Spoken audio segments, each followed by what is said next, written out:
The G-Wade Podcast with Deacon Dirty. What's up, y'all? It's your boy G-Wade holding it down, G-Wade Podcast, and I'm kicking it alongside with my man Deacon Dirty. And I got a special guest. We have a special guest in the building. We go back a minute, man. We got history together up in here. My man Alex Gardner is in the house. What's happening, bro? Yo, what's up, man? It's good to be here. Oh, man, good to see you, dude. Yeah, definitely, man. It's been, you said 2015, 2016? 2016, last time I saw you, yeah. So that was like 5 years? Is that 5? Pre-pandemic. Pre-pandemic.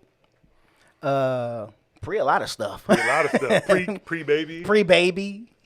Not quite, somewhat post-marriage. Yeah, Slightly fresh marriage, yeah. Fresh marriage, 1 year. Still kind of honeymoon stage. Oh, that's what's up. We was all smiling and Well, stuff. we know you're in the honeymoon stage because you got a baby. Yeah. That's what's up. Well, let's go back just a little bit so that we can bring our listeners, our audience up to speed on who Alex Gardner is. Because what we're going to do is we're going to talk about the book that you all see here, What I Wish I Knew About Money at 25. And I see all of y'all raising your ears and your eyebrows right now, wishing you knew what you needed to know about money at 25. Shoot, at 40. You know what I mean? For that matter, this book is pertinent to no matter what age you are. But let's back it up. Now, you are originally from? So born in Suffolk, Virginia. Suffolk, Virginia, which is Southern Virginia. Yeah. Newport News.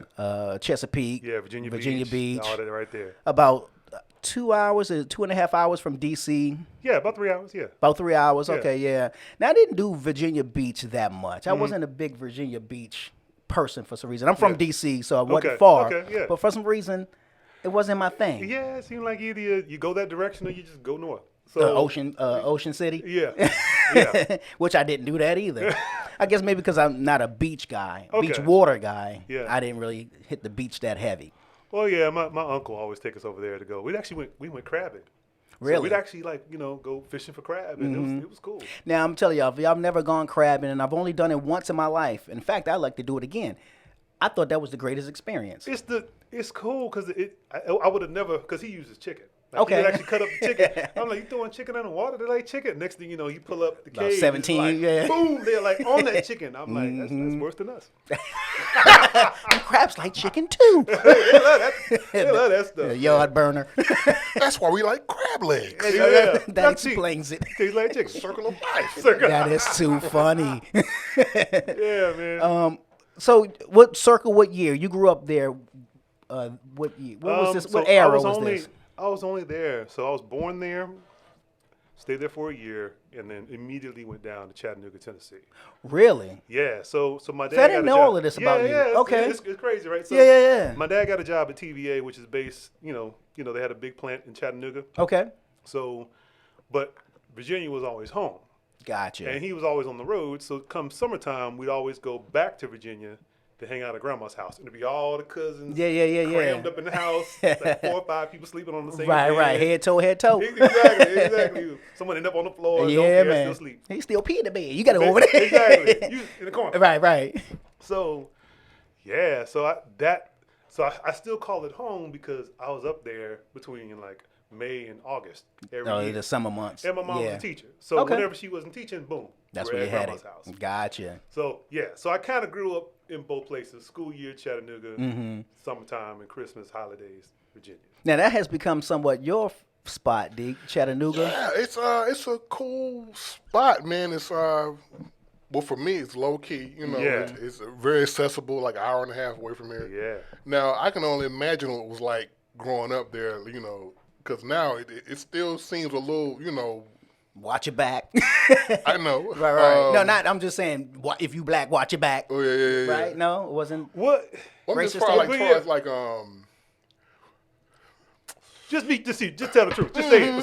Because you're trying to like, I don't want to it has offend a the small brother. town PC, feel bro. to it. That's what it has a small town feel to it. Why it take you so long to say that? So I was trying to find the right word. That's PC for what? Because I'm trying to go back. It's It's quaint.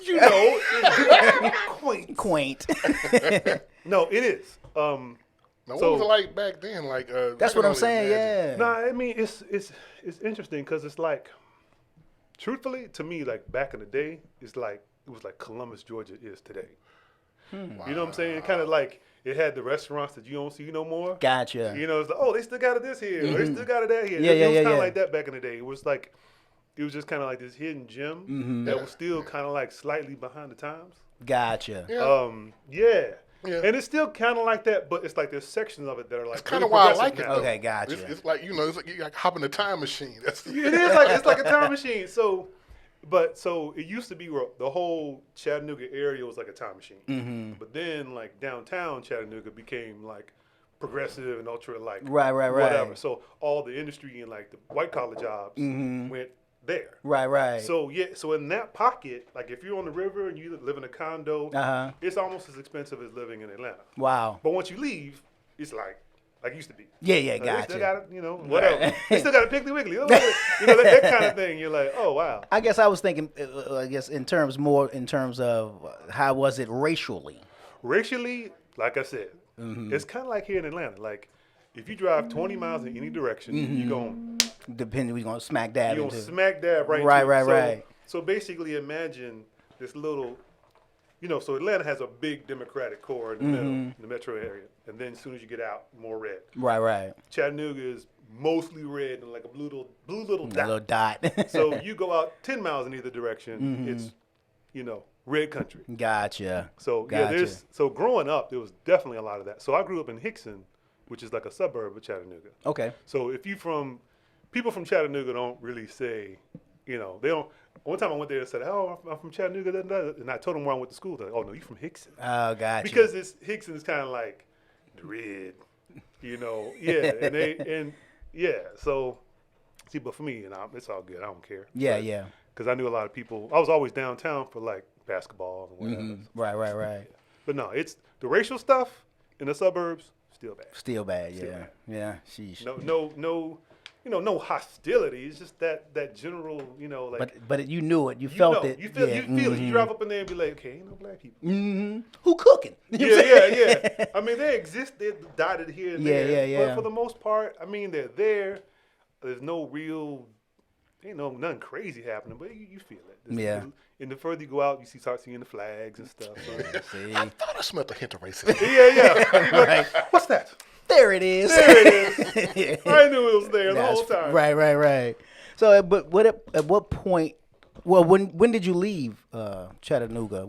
High school. So after I graduated. After high school, okay. After I graduated high school, I went.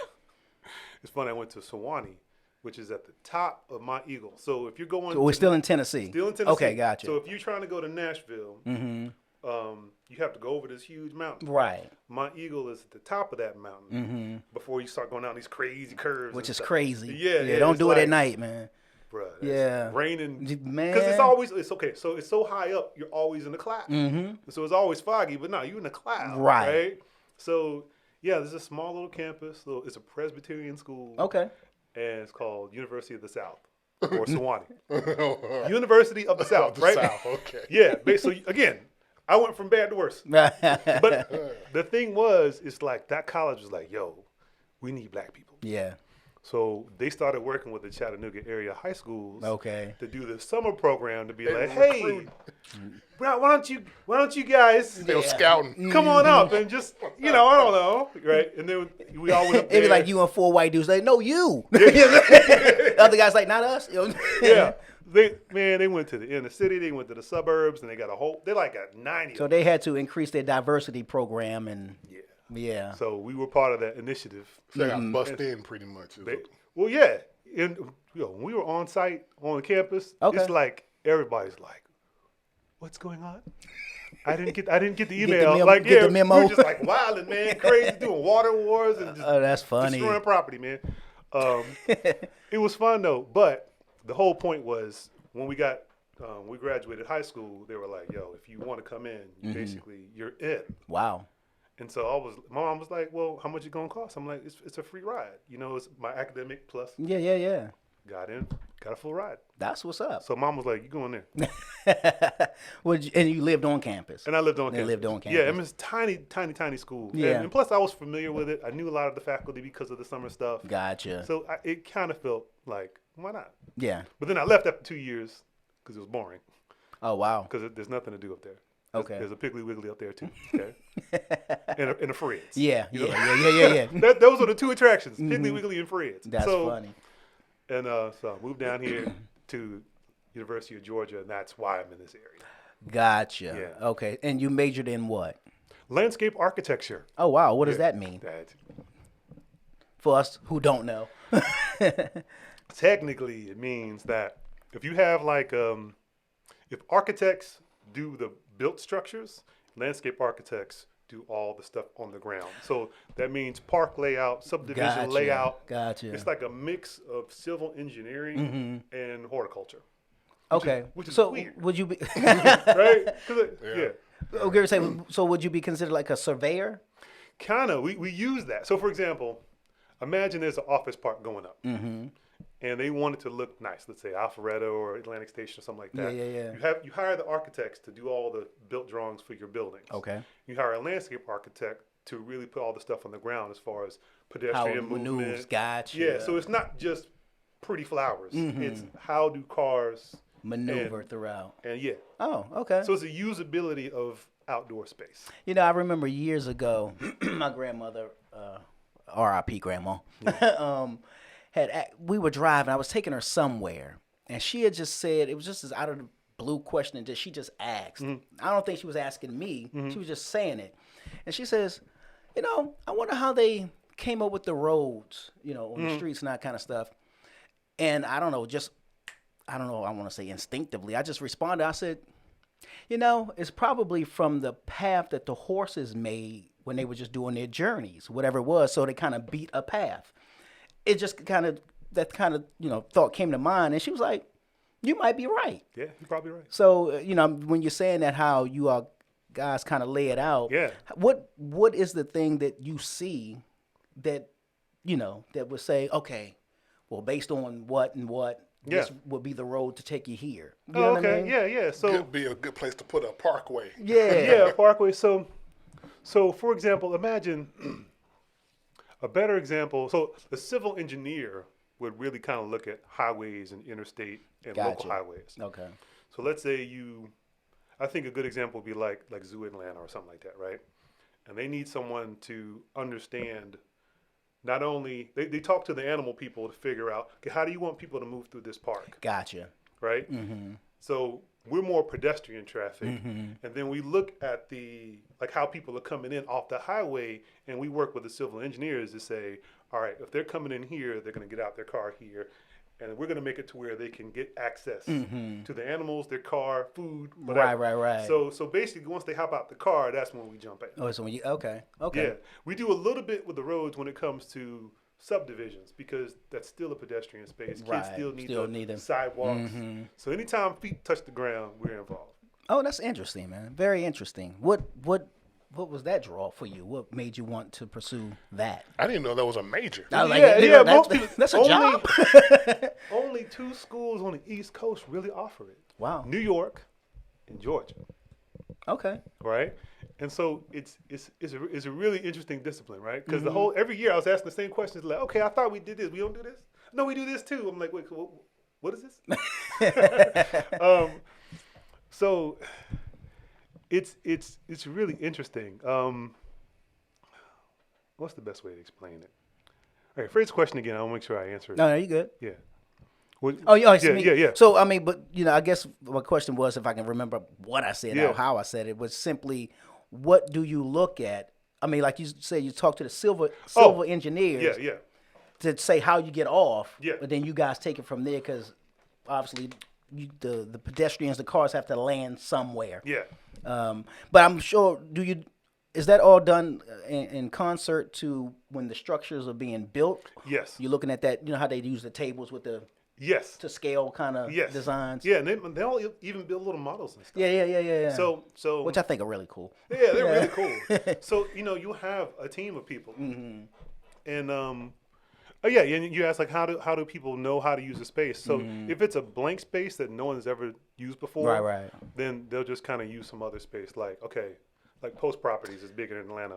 They got 1 million other properties. Gotcha. They know how people move around their space. So like, make this just like this location. I got you. Make this just like this location, but be aware that this road comes in from this way. So maybe put this over there. I got you. But so it's usually we're still kind of basing our design off of something that already exists. Okay.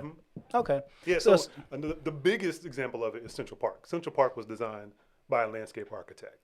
He's considered the father of landscape architecture. I was gonna say, you mean before they took it from the well, through history, The like indigenous, we used to be there, right? We used to have homes and stuff there, right? Yeah. Yeah. You asked me, yeah. So what was the 6 borough. Right. There you go. what was the appeal? Yes, what you asked me. The What appeal was of the draw to it? The draw Yeah. to it was, so I was doing fine arts, so I love to draw. I've Okay. always been in like drawing, whatever, and I felt that was a way to take drawing and make it a profession. Gotcha. As opposed to getting a degree in drawing, because they had that there in Sewanee, the fine arts degree. Okay. Then I was doing charcoal drawings and all the stuff you see on like Instagram, like the art stuff. Yeah, It yeah. was really cool, but it was like, how do I work? What do I do with you know, this? So Right. I was yeah. doing it on the side, but I wanted, a profession. How Yeah. can I pay a bill with Right. How can I pay one bill with this? I think only one person was able to get away with that, and that was my man. What's the painter? Bob. Bob Ross? Bob Ross. Yeah. Yeah, exactly. Like, there's so many talented people out there, but how do you turn that into money? How you turn it but into again, money. we creative people, we understand that. But some creative stuff lends itself to being hired more so than it. So that was my challenge. I was like, how do I get paid? Yeah. And Yeah. so I looked around in different places. It was either architecture or landscape architecture. And I didn't want to do real engineering. Yeah. So, Gotcha. Well, that's what's up. And then that also kind of moved you in the direction of film and television, that sort of area of arts. yeah, because Yeah. I've always been a visual arts person, and I was looking for the best medium, and so I was starting to do comedy back in 2001 and 2, and so I've always loved In Living Color. Yeah, right? yeah. So that's how I wanted to start. I was like, I want to make sketches, but then as I was filming things, people were like, "Hey, can you film my thing? Can you film my thing?" Right. So I had to get good with the lighting and that turned into its own business. Okay. And so when 2008 came and the financial crash happened, I had a bank job. And Did you? Yeah. Wow, okay. Yeah, I worked at SunTrust. For a Did you? couple of years, and Okay. then I went from SunTrust to a place called Fidelity. Not the Fidelity Information Services, not the Fidelity you see on TV. Gotcha. Okay. So, and I was a trainer for to tell them how to set up their teller software. So the install PT people would come in, set up their computers, and then I would go in and be like, all right, this is how you That's use how it. you use it, right? Yeah, so I did that for a couple of years. I was in the banking industry for about 4 years. Really? Yeah. That's interesting. I didn't know that either. Yeah. There's a lot of that. A lot of that experience is in that book because Nice segue. yeah, I know, right? Because what ended up happening is, that book is a marriage between my banking experience and my interactions with customers and my self-employment. Gotcha. So I haven't had a traditional job since 2008. Okay. 2008 is when I got God laid off. bless you, man. Yeah, it's been great. I'm Like happy rocky I did it, roads. but it was rocky at first. Yeah. But what happened was working at SunTrust helped me understand just how people view money. And 90% of how they view money is wrong. So how in what you've learned, how do people experience money? Okay. It's a psychological feeling. And are banks ripping us off? Absolutely. You said absolutely? 100%. Yeah. 100%. Yeah. And the thing is, people, I know you've always seen some person mad at the teller, right? And they're mad for a good reason, but there's some kind of rule Doing that they bank didn't fees. understand. What's that? The bank fees. Them bank fees, right? Yeah. See, the bank fees suck. They suck because the banks understand that you think it works a certain way, so you govern yourself. Like, I'm gonna Gotcha. spend my money like this. I'm gonna do this on the weekend. I'm gonna buy this, not Yeah. this. Yeah. And you have a running tabulation in your head. Okay, I know I got this much. I This still much, got 107. so I'm good. Right. But they don't operate like that. Really? They operate in different ways to where there's a good chance you about to get that fee. And so when you get that fee, you're Oh, like, you mean in terms of how they I think I'm understanding what you're saying based on experience. Yes. Which I've learned, and this is my teaching, preaching, really, what it is, not a teaching to people that I talk to. Change your relationship with money. Yes. Whatever relationship you have with it, change that relationship because the way you're dealing with it right now is not the way your money operates. I don't know why I'm thinking that way, but I just do. Yeah. So if you swipe on Friday for $35 for whatever, for some dumb reason, it may look like it appeared that it came out, but then you go to Sunday and it looks like it's back in there. Or Monday morning, and you're like, wait a minute, and then you think you got a little more, and you do something dumb, and then nope, we're taking it again. Overdraft. And then they're like, this chess moves like come up. Yeah, got him. Yes. It's how they. So maybe my brother wasn't crazy because he's a mattress man. He crazy for that, but that's the type of dude he's always been. Mattress money, like he. No. So. Yeah. Keep it in a shoebox. Yeah. Man.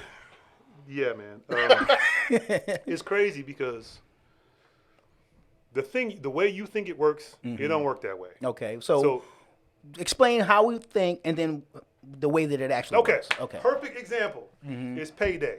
Okay. It's Friday afternoon. So let's use round numbers. You get $500 on your check. You get $500 from your check.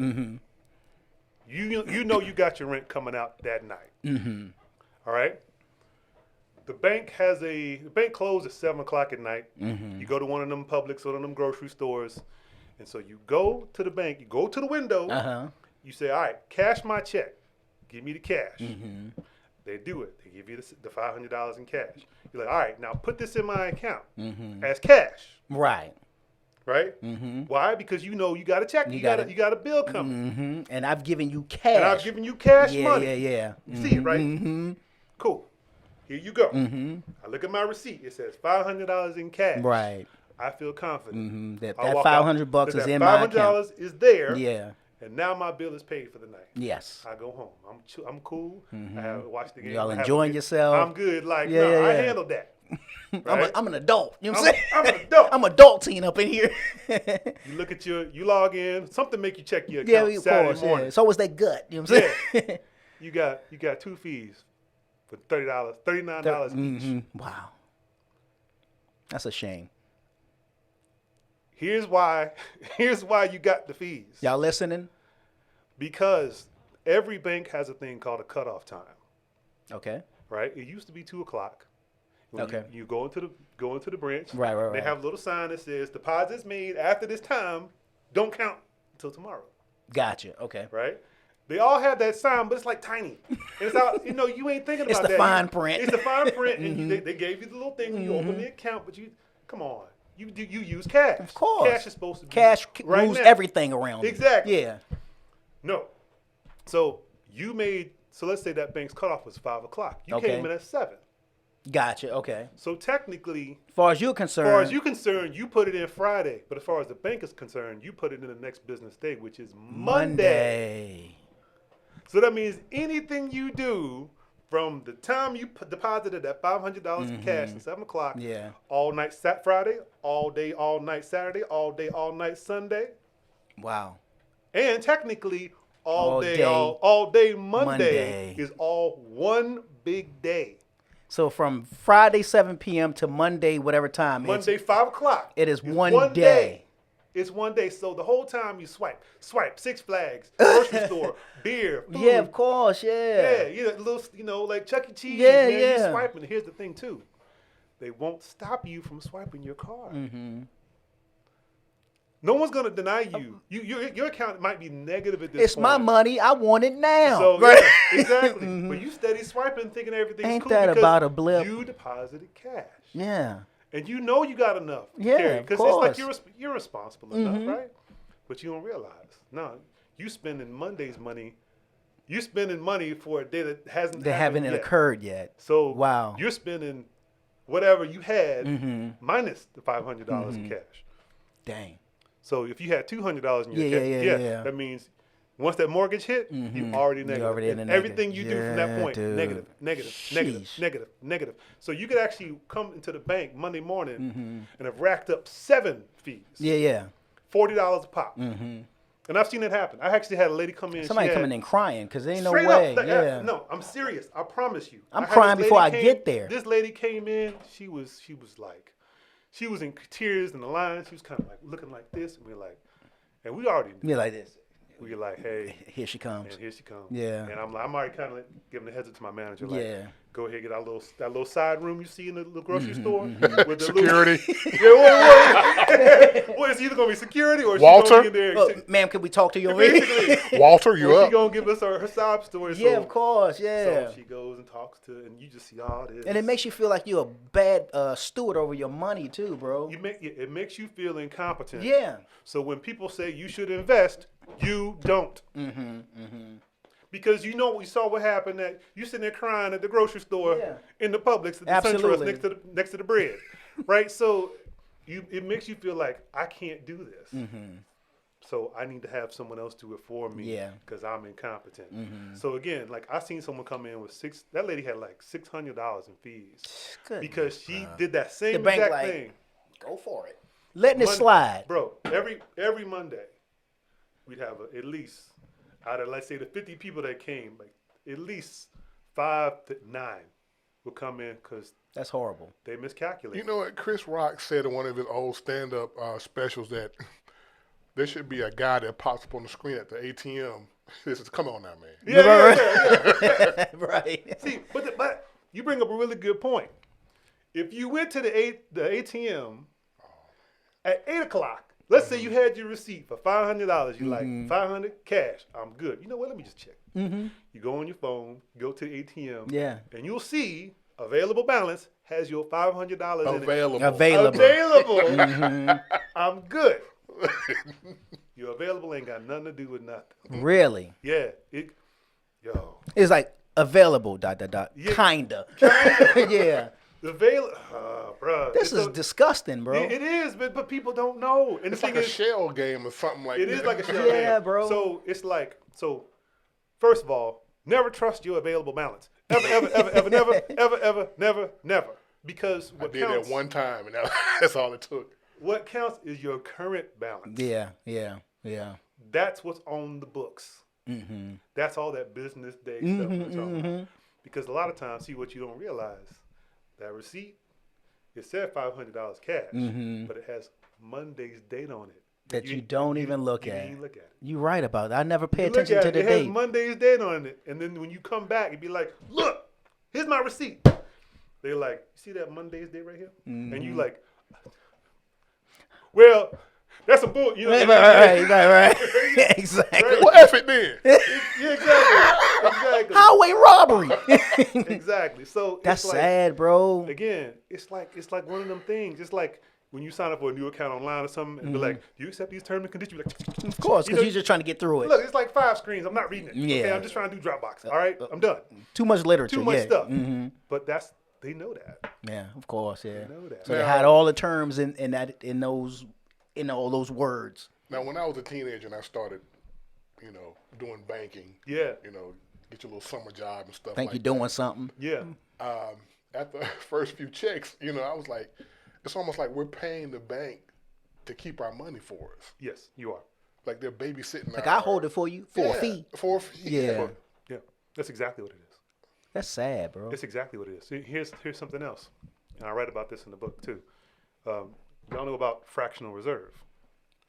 What now? Exactly. I do today. Right. I'm I was today years old when I learned. Today years old, yeah. Right. You about to. Right. What's it called again? Fractional reserve. Fractional reserves. Keep that word in mind, y'all. Sounds like it's gonna hurt. It's gonna hurt your soul.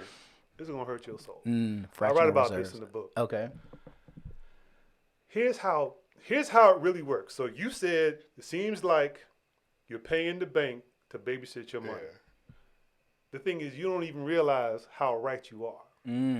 Right? Okay, so you're probably talking about the maintenance fees you get. Like, you got to do so many transactions. And we're going to hit you with we're going to hit you with a fee, which is dumb. Which is dumb. Ridiculous.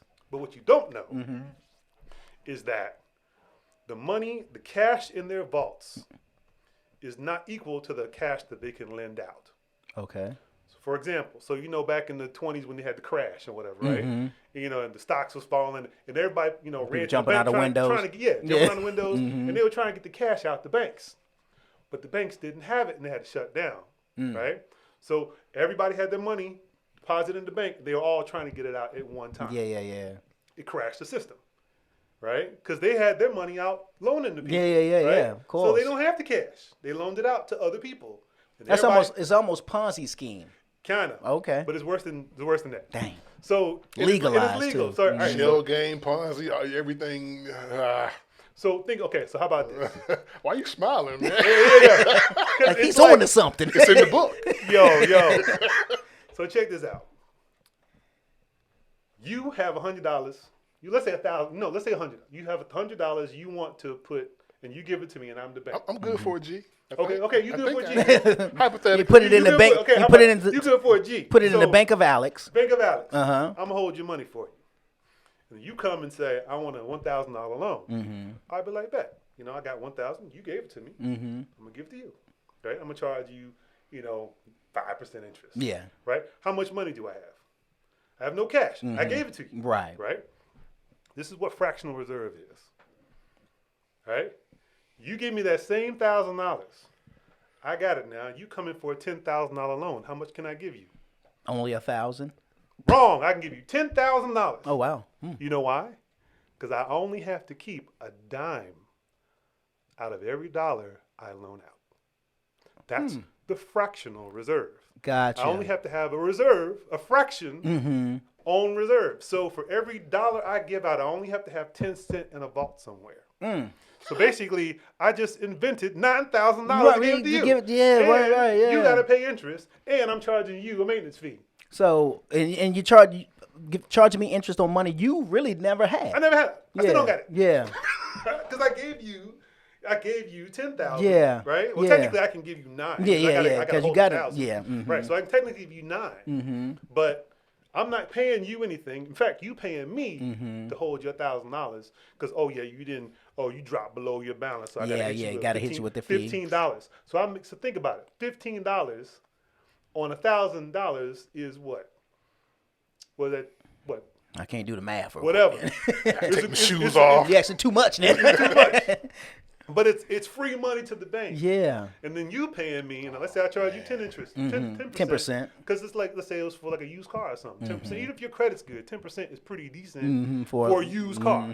So, I'm making money hand over fist. Dang. Over $1,000. And all you're doing is really just moving money around. Moving money around. Yeah. It's not even my money. It's not even your your money. It's a shell game, It's man. your money. So imagine I got 1,000 of y'all. How much money can I lend out? Facts, though. Yeah.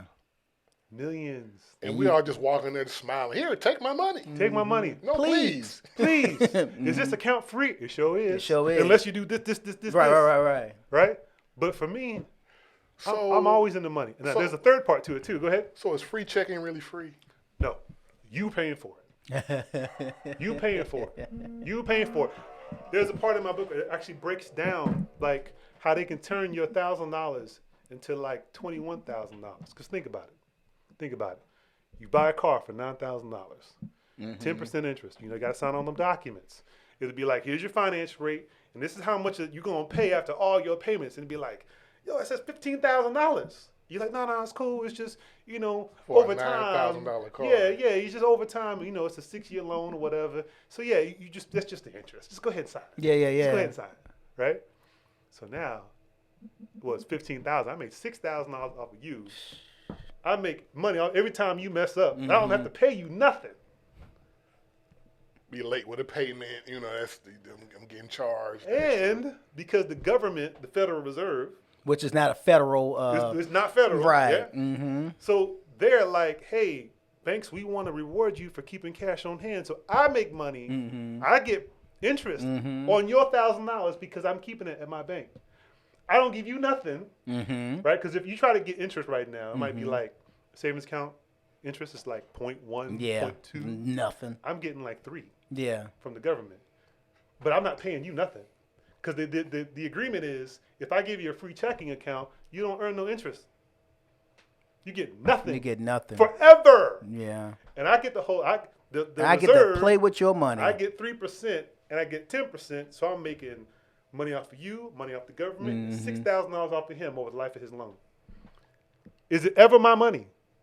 Not never. Not never. Yeah. It's your money. And I give it to your friend. Bankers, the real G's. Yo, It's a real ripoff.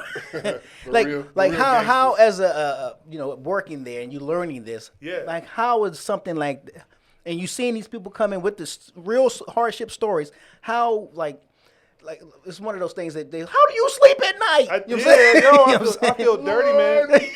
Yo, I felt first of all, it'd always be the same people, and you try to explain it to them. You're like, yo, there's only this at my position, I was assistant manager, so I could reverse like 1 or 2. You come in with 6. Yeah. I can't do nothing. Yeah. So, if I see the same people, I'll be like, yo, I got you. I'm trying to help out the other little guy. Right. I'm not making no money. I'm not part of this. Yeah. I'm just an hourly worker. So I'm like, all right, I got you. Try to do this, try to do that. But some people come in mad and they come in, yo, that's something else. Like you took the money. Like I took it. Like Alex Gardner took your money. No. SunTrust got your money. Yeah. And they come in with they come in with these suits, smelling good, haircut, dressed to the nines, like they're like amazingly put together. Yeah. But they may have like $13,000 in their account. They're like, yo, if you don't refund this thing, I'm taking my $13,000 somewhere else. I'm like, look. Plus, they kind of coming at me crazy, so I'm like, look, they just need somebody to blame. That's exactly, but which it's I get. Like, I get it, but I don't have to help you. Yeah. Right? True. The policy is on my Based side. on I can tell you to go around and do whatever to yourself. Okay? So for the good Lord, split you. Exactly. Right. Exactly. So so if you were humble, I'd try to help 1 or 2. But if you came with that attitude, Yeah. But here's what's crazy: this old half-showered farmer-looking dude came in with overalls, the big beard. I tell you what. Basically, as soon as he's in the lineup, I'm like, hey, America. Yeah, basically. It's my America. Apostrophe America. He was looking around like this, and I was like, oh, here we go. And so I talked to my coworker. I was We like, want to use Alex. Yeah. Like, can you get him? And because it was like, I don't feel like dealing with no racism or no. Or like the polite racism when they don't know and they're like, oh, get that nice little colored boy. And they're like, okay, Yeah, you started off. And you're just like, you know what I mean? I don't want to deal with it. That's funny. And it's like, I don't know if he's in the wrong line, like, because the chicken line over there, like, what is he going to do? Yeah. This bro had $400,000 in his account. Wow. You know why he had only $400,000? That's what we get for assuming. Only? You said only? Only. Wow. It's because there's a thing called FDIC protection. Yeah. You see that when you go to the bank. You see FDIC. But we really don't understand. What that means is you cannot legally lose money on a checking account or account you put in the bank, right? So it's like the stock market goes up and down. Right. If you put in the bank account, the FDIC is something the government says or puts in place to make sure you can never lose a single dime. Okay. Right? You can have fees and interest or whatever, but you can never lose money. It's not attached to nothing that can go down. Yeah. You can't go down ever. And your money's insured. They just add on, which is just the fees that they're going to charge you. Yeah. But you can never it can never lose its value. Right, gotcha. So, but there's limits to that. You can't just be insured for $1 million as one person. Yeah. So everyone gets like $250,000. I think the limit right now is $250,000 per person. Okay. So That's all? That's all. Right? But you can make it to where it's like $250,000 for you as a person, $250,000 for you and your wife. Gotcha. Right? So it could be $500 for that thing. So back then the limit was $400 for however you did it. So he would get interest off his CDs, withdraw the money, and then go to his other bank where he didn't have $400,000 yet. Ah. You know what I'm saying? So if SunTrust closed the next day, and that's happened before, banks close. But because of that, you can basically just wait a while, wait till where, find out where the FDIC tells you where to go. Gotcha. And get your money somewhere else. You can't lose your money. That's crazy. So if you go to like First Credit Union and they lose their money or they go out of business, you just wait a little while. You'll get some kind of notification. It'll be like, we're gonna handle your deposits and your whatever with this other bank. Go there and get your money. Wow. And you get it. You cannot lose. You cannot lose your money, right? As long as you stay under that limit, which is surprisingly low. Right? Yeah. All right. As long as you're under that, you cannot lose your money. Yeah. That's okay. what FDIC means. Okay. You are insured for up to. So is that why people will spread their money through across maybe different banks? Is it to keep it low? Is to keep it to where, because if you put $1 million in and it closes, anything over $250,000, you just lost it. You lost it. Yeah. What about That's what them Swiss bank accounts. accounts? That's what it says. Them Swiss bank accounts. Now, I don't know about all that. If I did, I wouldn't tell you. Right. Well, I'll tell you what. Switzerland. Let's get into what I wish I knew about money at 25. Yeah. What I wish I knew about money today. Oh, You know, this- this Yeah, whole time. man. You know what I'm saying? What prompted you to write this book? So, a couple things. Just like this conversation. Conversations like this made me write that book because working at And the are bank- you doing seminars? Yeah. I do. Yeah. For a small fee. Yeah, really. Because what ends up happening is I have a conversation, we talk about banks, but yeah, my job, this happened. They're like, wait, what? I'm like, well, this thing happened, and fractional reserve, blah, blah, blah, right? Just like, we just did. And they be like, wait, say that again. Yeah. And it's all these little details that people don't know. And I realized they didn't know because when I would deal with people at the customer service, it didn't matter if they were dressed up, looking crazy. It didn't, all walks of life. Yeah. They assumed that they knew, but they didn't. What they were, yeah. Sheesh. Right? And it's costing them $300, $400, $500 a year because of fee. You get 2 fees a year. What's that? $60 or $80 a month. But it's like $1,000 a year. Yeah. That's ridiculous. See, and that face is what I get all the time. It's like, yeah. That's the down payment on your car. You're like, wait, you're telling me that they do this and they knowingly do this? Yes. They knowingly. Get away with this? Yes, it's like, okay, so This legal? if you were to invest in this company or like a bank, it'd have its own like, hey, this is how much money we bring in fees. Like, that's like an asset. That's pure profit. They like fees. Yeah. It's pure profit. They don't have Yeah. to do nothing. But So sit they back kind and of collect it. they kind of encourage you to mess up because it benefits them. So G, we starting the bank, bro. yeah. G&D National. Right, there you go. G&D National. I think that's kind of like what Killer Mike and them are trying to do. They're trying to get because they understand that the system is set up for you to fail. Right. I mean, fail, right? Or at the very least, even let's say you want to Stumble along the way. stumble along or stand in your never move forward. Gotcha. Right? Because remember, I'm never paying you interest. I'm getting paid off the government. yeah. I'm getting paid off of him, and whoever else I loan money out Multiple times. Yeah. to. So let's say let's say I give him half the money. Never, man. You get what I'm saying? So, and then I have nieces and nephews who are in this age range. They Who you dedicate. exactly. So like they range from like 22 to 27, Okay. and they're not fresh out of college, but they're out of college long enough to know like the reality. Yeah. Because what they were told was go to school, get a job, climb the corporate ladder. Climb the corporate ladder. Oh, and while you're on campus, apply for this credit card. Yeah. First day. The first day of Like, shoot, class. I ain't eat noodles or Yo, noodles. they got like, hey, you want this T-shirt? Hey, you want this bag? Yeah. Hey, you want this bag? You be like, I don't even know what's in the bag. Sign me up. Where I gotta sign? Right. You just give me that bag. Gotta have the bag. Gotta have that bag. Gotta have the bag. And it's junk. It's some swag. It's some swag. Swag. But you've signed up for how many cards? And then they start coming in the mail. You're like, yeah. And then what are you gonna do? Yeah. Charge it. Swipe. Thank God, thank the Lord that I didn't have the internet back then, because I would have been on Amazon like, Right. A lot of stuff coming know to what that I'm saying? dorm room. exactly. Yeah. You know, I could use a reissue of Thriller. baby. That's funny. That's what I'm saying. So I mean, at least back in the day, I had to physically go somewhere. Yeah. But that's probably the only thing that saved me, man. Because man, first day, orientation day is like right outside the bookstore, right outside the cafeteria. Like some pimps, they wait. They wait. Come here, baby. Lost and turned out. And look, you basically A wolf in sheep's clothing.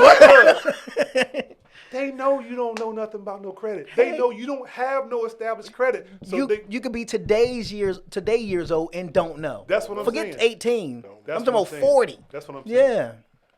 So you are lambs to the slaughter. Yeah. So because you have no established credit, they can legally charge you 20, 30% interest off the bat. So now you a student going to Applebee's or trying to ball out for your friends, whatever. I got it. Bill. I got it. Exactly. And so by the time you finally start getting past that minimum payment, like, oh snap, I better pay this off. Half your payment going to interest. Going to interest, yeah. Dang. And you stuck in that cycle for 10 years. And they start you. They start you.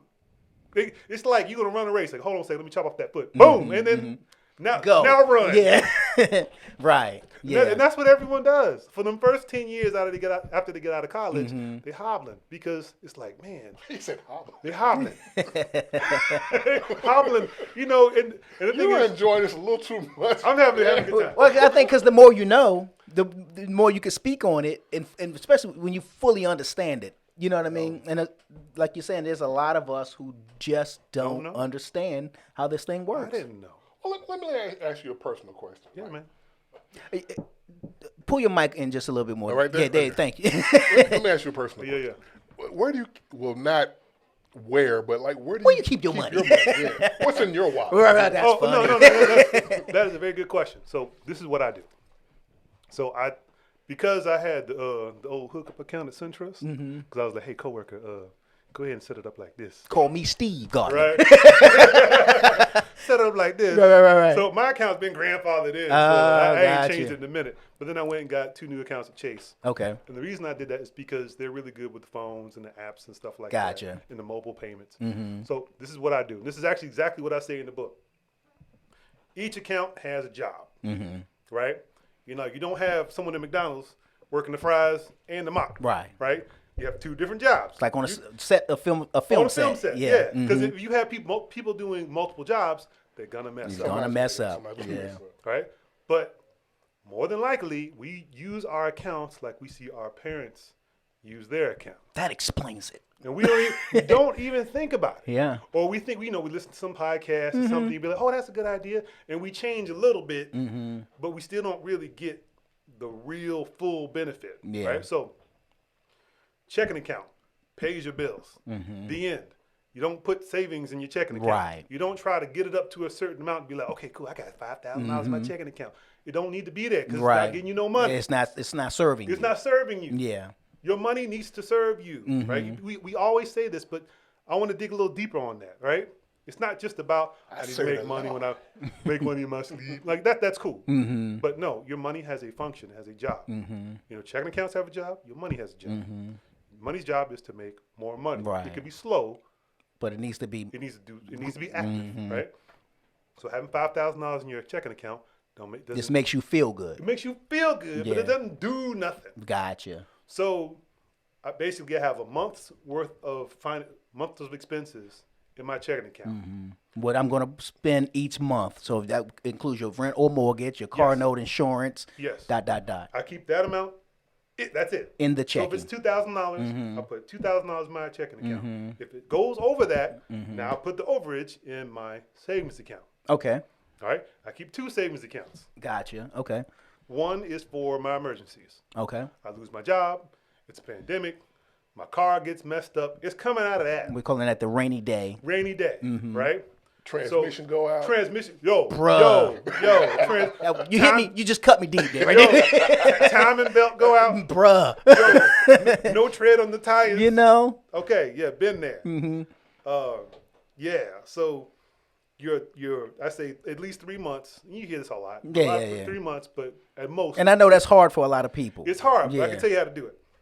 So 3 months minimum, 6 months maximum. Again, you don't want to hoard a bunch of money in the bank because you ain't making nothing. Because it's just not doing anything for you. Yeah, and that third account, which is another savings. Account, that is my fun account. Okay, so this is where if you want to go to the Bahamas or if you just want to go out to Applebee's. Yes. Gotcha. Comes out of there. Okay. Everything preach, brother, because you talking now. That's what I'm saying. So I can, because everything is like you need to save and save. Because that's what you always just told. And struggle. And maybe one day that might be the title of your next book: Save and Struggle. Maybe one day you can have some happiness. Yeah. But not today because we gotta save. Right? That was how I grew up. It's like just save till it hurts. Yeah. No. 1 month. 3 months or 6 months max. Mm-hmm. Fun. Because you got to enjoy your life. 1 month, your monthly thing that happens, monthly expenses in your checking. Your nest egg for, incidentals, for things that may go bump in the night. Yes. In a savings. Yes. Not in the checkings, but in a savings. And then in another savings account. Fun. Your fun money. Yeah. I don't care if that's $100 or $200, whatever you consider fun. Okay. Now, but how do you capitalize on it? Well, how do you do that when the bank is saying, but you need to have this amount in there? Okay.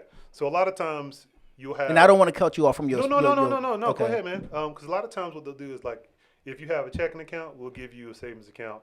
And as long as you do one thing on one side, got you. The other one is automatically. Got you. I got you. So that's how you get around the fees. I'm with you. Okay. Yeah. So because sometimes it's like either a minimum amount or it's tied to a savings account with a minimum amount. Okay. And so as far as a charge you have to be careful of, it's that second savings account because it may not be attached to nothing. I got you. It's so kind of like maybe it's standalone account that maybe you go to a credit union or something and use that for, or maybe put it in the mattress. I don't care. It's just like, as far as avoiding your fees, your savings checking pair have those in tandem for sure. Because they'll probably cancel each other out as far as your fees. I got you. And that way you're not getting hit. Okay, all right. Yeah, so that's a great point though. Yeah. Because if I'm telling people to get 3 accounts, that's 3 things you have to keep aware of. And if you go to the wrong bank or have the wrong promotion, you're getting hit $10. So no, that's a very good point. So your 50 is just dropping. Yeah, you don't want that. You don't want that. So if you can't get that personal, that third one for free. Put it in a jar. Yeah. Like don't get no extra fees. Yeah. Get the pair that comes with it. Like you do something here automatically. Because most of them are like, put a direct deposit or have it hooked up to a savings account and you're good. Gotcha. Okay, that makes sense. And for those who keep money at home, don't tell your friends where you keep money at home because sometimes your friends ain't your friends when you keep money at home. Right here. Keep your money. I don't know where we at. 1? Right over here. Okay. Is that one this one? That one? Okay, yeah. What I just said, do that. So then, you asked me how I set it up, right? So this is good, dude. This is but now we come to the payoff. I love this stuff because what ends up happening is it's like I can catch people before they crying in line. Say no. You know what I'm saying? Before they crying in line. Come here, man. Let me tell you what happened, bro. Let's wrap a taste. You know me. You know what I'm saying? Exactly. And then it's to be so funny. You know me 2 weeks, I wouldn't do nothing like that. Exactly. It's so funny because it's Alex, baby. It's the same. It was because it'd be the same people that would bounce checks and stuff. As soon as they come in line, they'd be like, they're like, I'm coming to see you. And now I'm like, hey. I look for a familiar face, too. You want somebody to sympathize with you. To care. To care, bro. You got me right. This is God's honest truth. I call some place for whatever it is I might need something help for. Yeah. I'd be like, God, please let the person that answers the phone be somebody who's going to care about what I have to say. Because there ain't nothing worse than, hello, or whatever, such and such. Yeah, I do how can, and then they just push you through, and you're like, I need to pour. Yeah. You know what I'm saying? Can you just listen? I need to tell you and explain it. Yeah. I'm a person. You know what I'm saying? Yeah. See, and that's... What's that? How's the phone prompt go? Supervisor? Supervisor. Right. Just a moment. Let's get more from it, supervisor. Right. Just press 0. Supervisor. Exactly. Operator. Skip all of that. 0. All of that. 0. Representative. Bruh, ain't nobody got time for all these prompts. Get me to a person. You want to make sure to send you to the representative. Right. I need to speak to a person. Help me. So yeah. Oh, that's too funny, dude. This is good, bro. Yeah. This is real good. Let's run through some of your chapters because I thought the titles are pretty. The chapters are pretty cool. And how many chapters? I can't count. It's like 26 chapters. 26 chapters. Okay. Let's start off what we already talked about. Kind of, if I had a time machine. In other words, the stuff that you didn't know, you wish you can go back and knew, so that you could know it today. I wish I could do that about a lot of stuff. A lot of things, bro. So we could say chapter 1, but let's go to chapter 6. I believe this is. You must become financially independent. Yeah, let's talk about that. Yeah, let's talk about that because, I could talk for hours. Appreciate you keeping me on task. Okay, what that means. Financial independence means that you invest in something that pays you money that equals or exceeds your monthly expenses. I'm going to say it again. Yes. So you own investments that pay you money. Because I'm thinking of something I could do. Yeah. So you're in gonna the black, exceed. basically.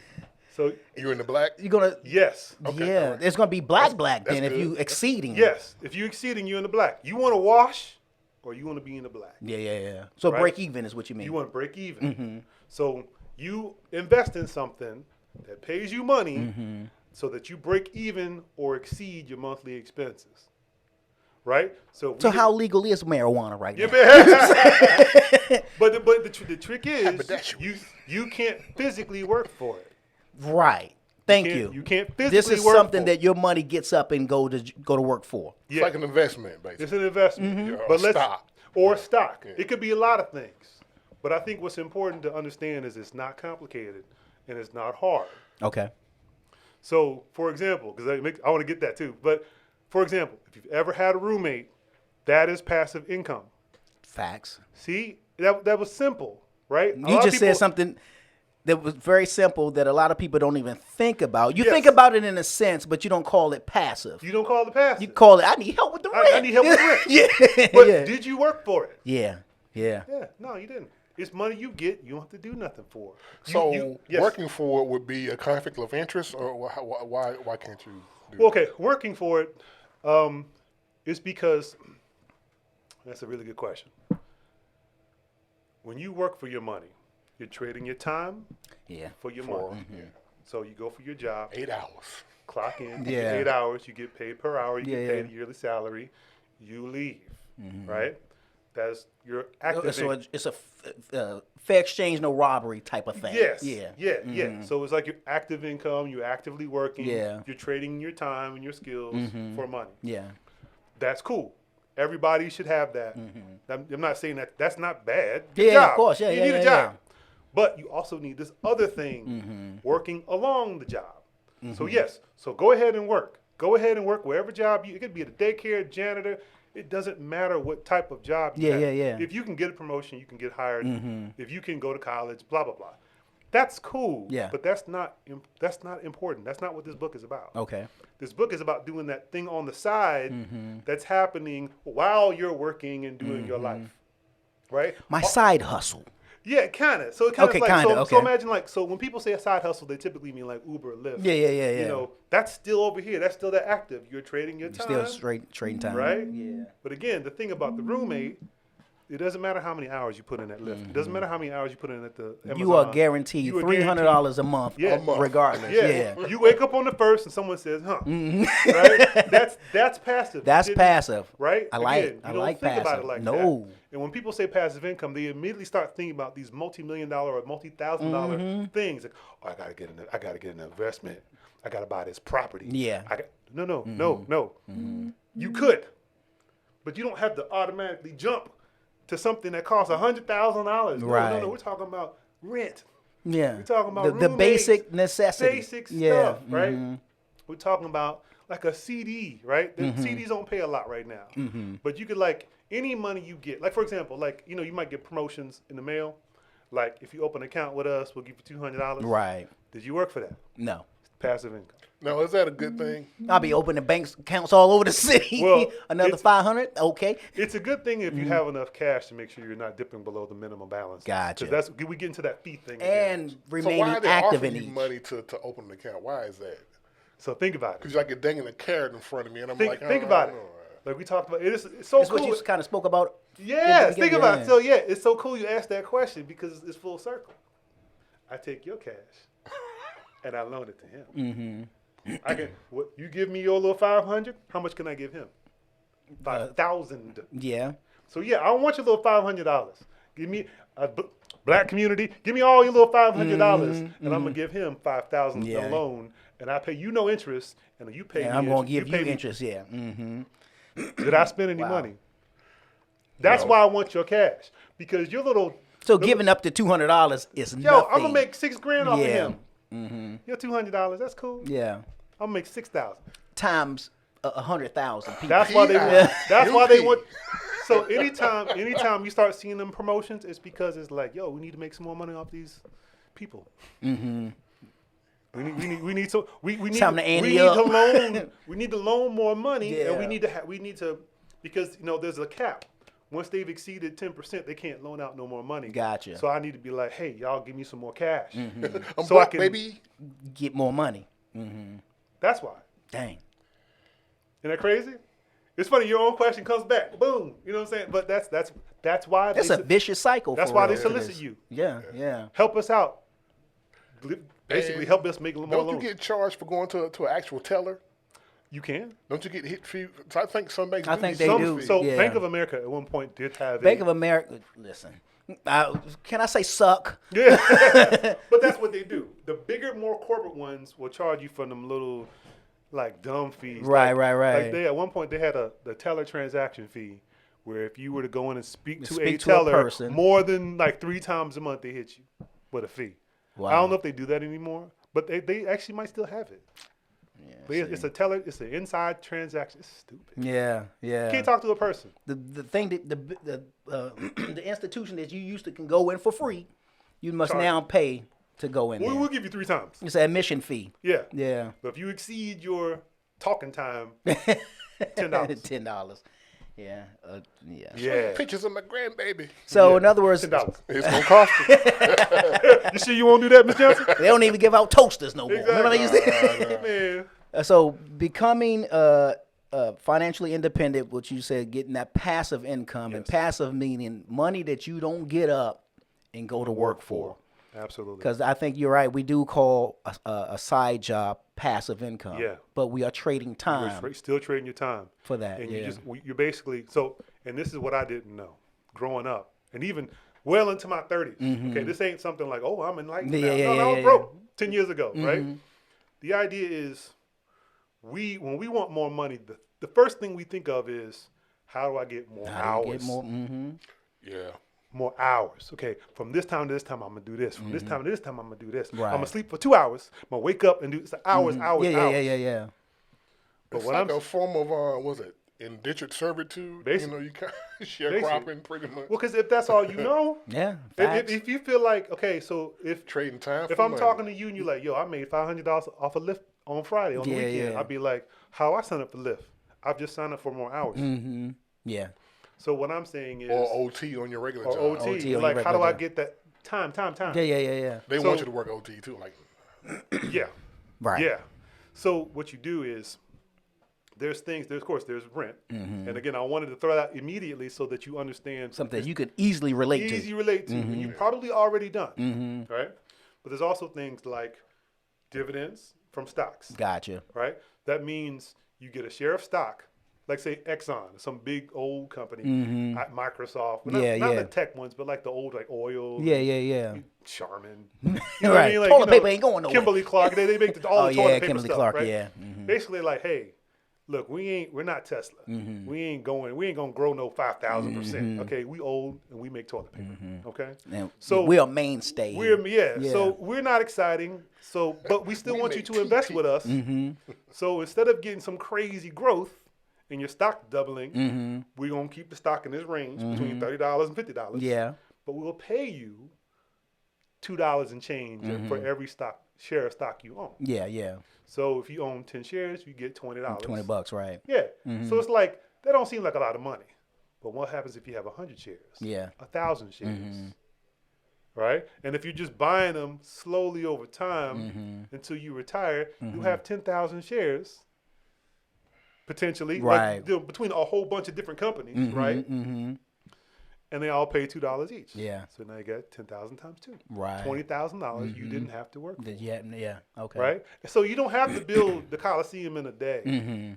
You do it small. And then it's so funny. So you use like Robinhood. People talk about Robinhood. I was going to ask you about that too. Yeah. Yeah. I got it on my phone. Robinhood or TD Ameritrade or Robinhood just seems to be the one that's like, you can just do it real It's quick. the in vogue thing right now too. Yeah. Yeah. And people are like, well, once I get these dividends, how do I get it? They just send it to you. You get a little notification. You got $2. We put it in your cash. What you want to do? I'm like, I don't know. Just leave it in there. Right, They're right. like, cool. Then next day, right? So, because a brokerage account, when people hear that, they're like, "Oh, that sounds a little intimidating." No, it's just another account. Right. You have a checking account, you have a savings account. They both do one job. Brokerage account, that job is to grow your money, right? So you still got to transfer money to it, just like any other. Can you put money in your check and put money in your savings? You put money in your brokerage account. It's gonna sit there until you buy something with it. Okay. I see you laughing over there. Nah, I you just say the word brokerage and like the root word is broke. Yeah. Fortunately, in this case, it's good. So I think the root word in this case is broker. Yes. Yeah. Even more broke. Right. Yeah. So it really broker just means middleman. That's all it means.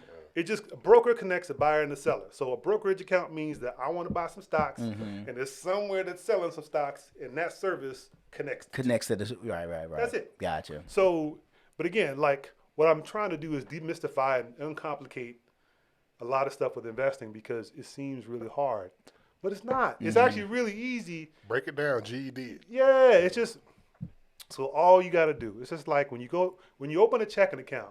Either you go online or you go to a bank and be like, I want an account. They'll be like, all right, cool. Give us some cash. Fill out these little forms, sign this document. Got your money, here you go. All right, bounce. You got a checking account. It's that simple. You go to Robinhood, TD Ameritrade, they'll be like, hey, you want to open an account? Cool. What kind of account you want? I don't know. I just want to invest in some stocks. That's cool. You can change it later. Yeah. Give us $50. Well, I ain't got $50. That's cool. Just give us the $50 within a month and ain't no fees. Yeah. Right? You be like, I could open an account with $0? Yes. You can open an account, a brokerage account, with $0 because they don't care. They just want you can't buy stocks with the cash in that account. Right. Sorry. You can't buy stocks until you put cash. Until you put cash in the Exactly. I want to make sure I say that right. So what ends up happening is it could just stay at zero. I've opened an investment account that stayed at zero for 2 years because I was doing other stuff. I was distracted. They kept mailing me like, hey, you want to put some money in yet? Not now? Okay, that's cool. That's cool. But when I did, they're like, all right, now that you got money in here, buy some stocks. You want to buy some Microsoft? You want to buy some whatever? And then you just go shopping. It's just like going into a store and everything got different prices. Right. Microsoft stock might be like $3,000. You're like, I ain't got $3,000. So you be like, pass. And this one over here be like GE. Well, it's $9. Okay, I got $9. Right. I got $50. So I'm gonna get 5 shares of GE. Hit the little button, buy. Boom. Now you own 5 shares. Yeah. And then you get a little notice saying, hey, for every share you got, we give you $1. You'd be like, okay, cool. So your little $50 investment is now $55. Now $55, right. Yeah. Did you work for it? No, it's passive income. Got it. See what I'm saying? Got it. That's how you do it. Yeah. But again, you're like, well, Alex, I need thousands of dollars for my rent. $5 ain't gonna help me. Yeah, but what if you kept buying? But if you kept, You keep buying every month, right? Because we just talking about 5 shares. If you do that every month, put in your $50, put in your $100, right, and put more when you can, maybe not so much when you next can't. time, Then next thing you got 1,000 shares. So would an OnlyFans account be a passive, would serve as passive? And how naked do you have to get? Thought this was a Christian. Right. We got listeners all around. Right? I'm sure we got some OnlyFans. Probably do. OnlyFans fans. That's funny. That's funny. But yeah, man, you just once you start building up, because you get stocks that grow. Say Tesla, that's considered like a growth company, Right.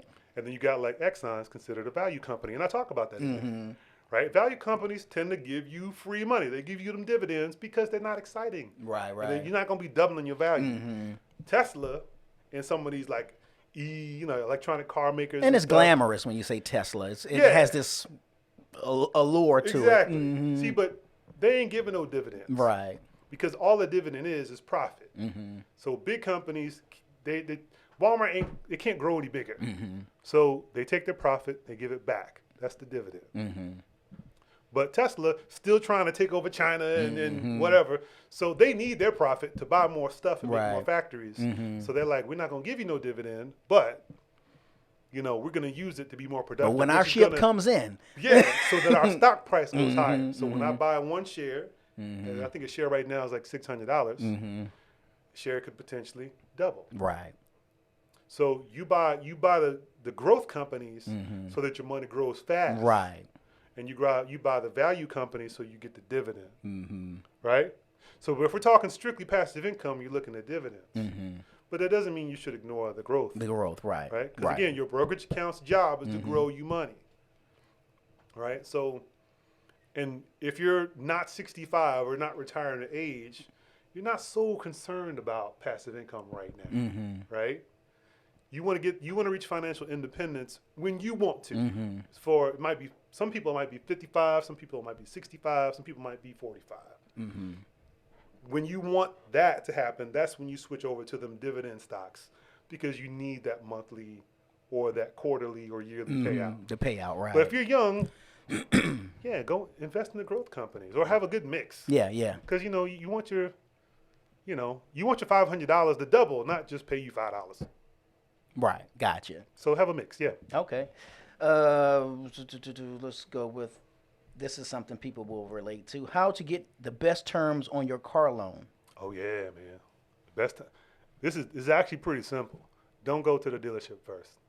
Do a whole bunch of work before you ever step foot. Okay, gotcha. You're saying do your homework research. Do your homework first. Okay. So basically, I put out like 10 steps. You don't go to the dealership until step 8. Okay. Feel me? Because what ends up happening is... So you're getting yourself armed. Yeah. He's like, you putting on the armor. Right. Yeah, man. You want to come in there like this. I mean, you cool and calm and collected. You're not defensive or confrontational. It's just like you got that I want a confidence. keychain. You know what I'm saying? Yeah. You got that confidence because it's like, it doesn't matter what you tell me. Right. I already know what I'm going to do. What I'm going to do, yeah. So I'll let you talk. But I already know I'm going to do. And he's seeing, he or she is seeing that they can't make you sweat. You just sitting back all calm Yeah. and nonchalant. Yeah, let me talk to the finance manager. Yeah, exactly. I put him in there too. You do what you got to do. Yeah, You know what I'm saying?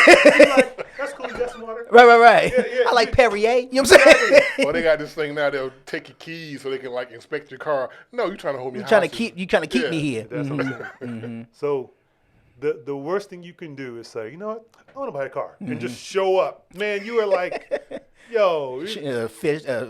Bait to sharks. Basically, that's the worst. Like vultures out It's there. like, let me just cut myself and jump in the ocean. Like, Basically, yeah. No, that's the stupid. No, I You don't want to want pull up stupid. to a dealership just to get an oil change, and the salesman they're waiting out front, just like lurking, bro. Like, Yeah. I'm just here for an oil change. They be up against a glass like this. Right.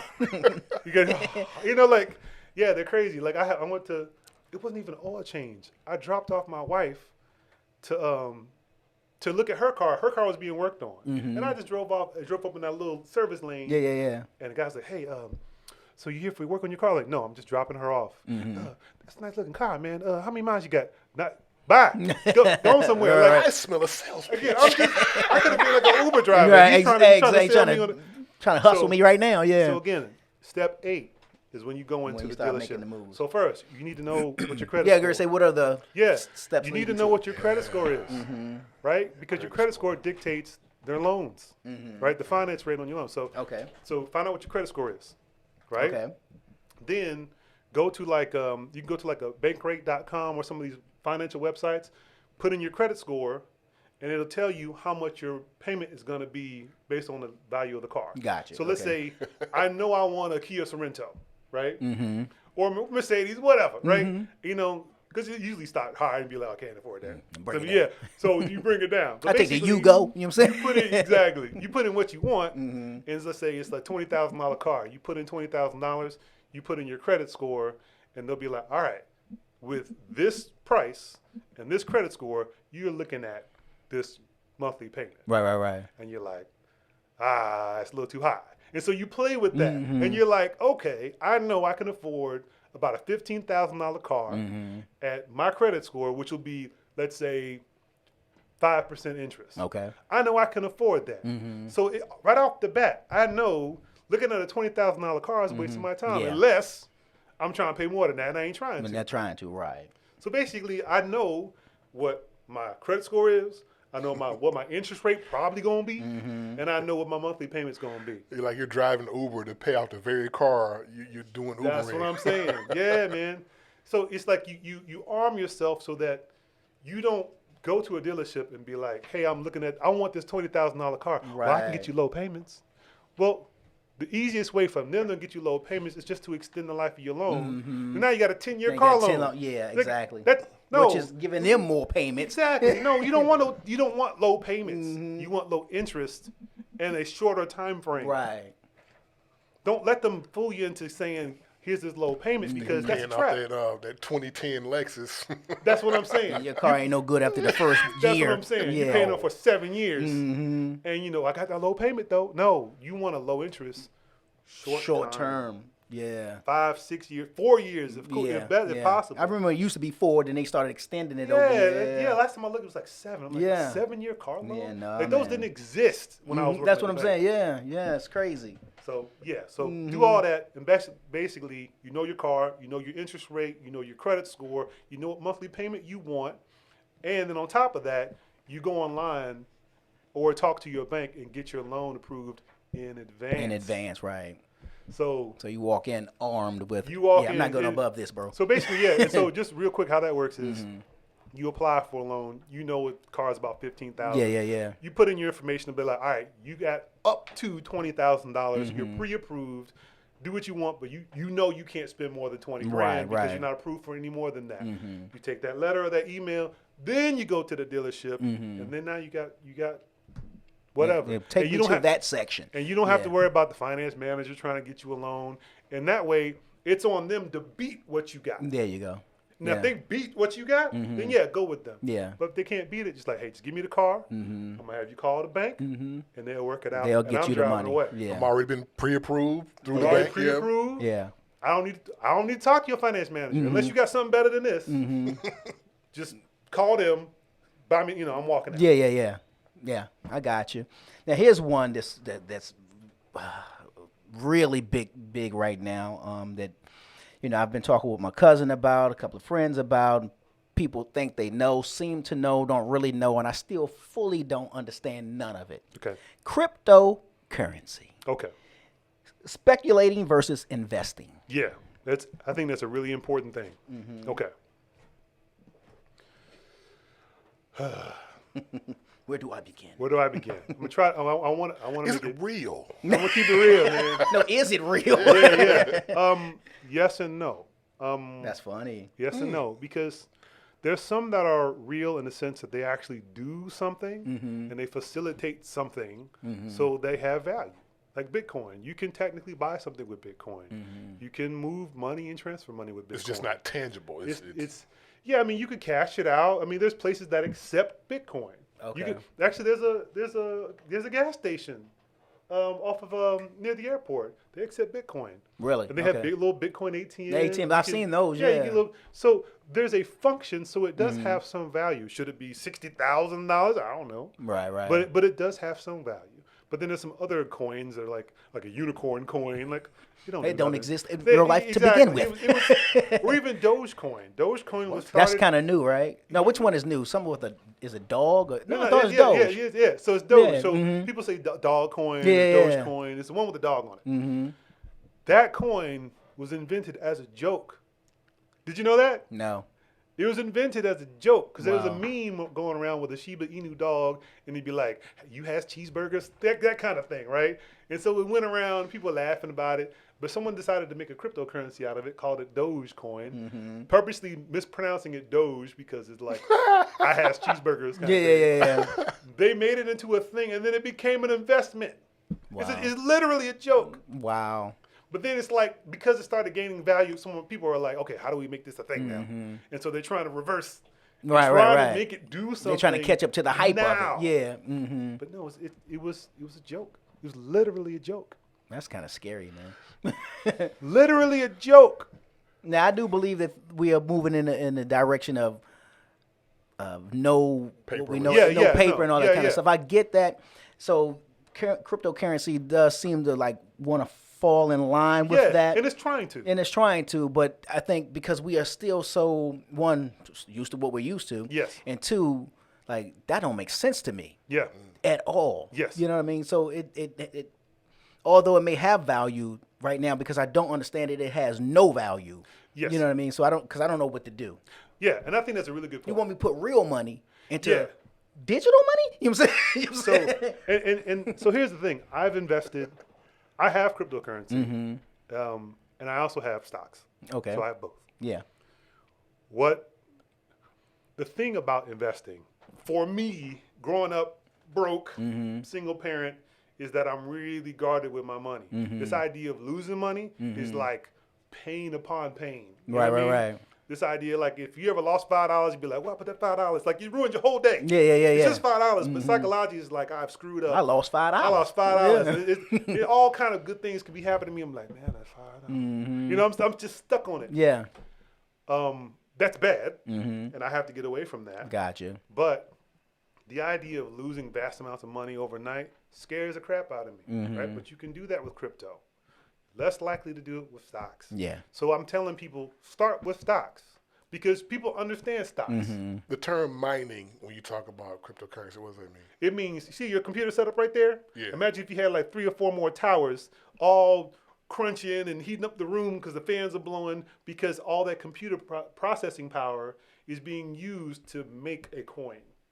So you basically run your computer and you run a program on your computer to make a coin. And the more valuable it gets, the more processing power you need to make one coin. So basically, back in the day, Bitcoin could have been mined off a laptop, off a Chromebook. Okay. But it's so valuable and so complicated now, you need like a computer network all running at full capacity. So you can make your own money. So you can make your own money. So you Now, isn't that illegal?